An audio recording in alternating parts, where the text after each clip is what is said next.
والشمس وضحاها والقمر إذا تلاها والنهار إذا جلاها والليل إذا يغشاها والسماء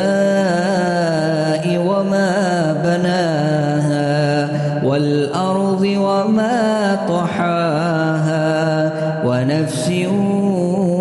وما سواها فألهمها فجورها وتقواها قد أفلح من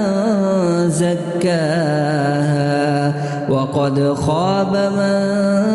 دساها كذبت ثمود بطغواها إذ انبعث أشقاها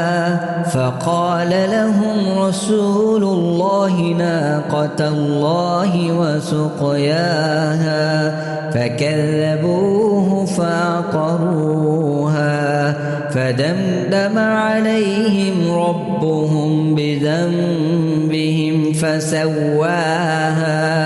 ولا يخاف عقباها.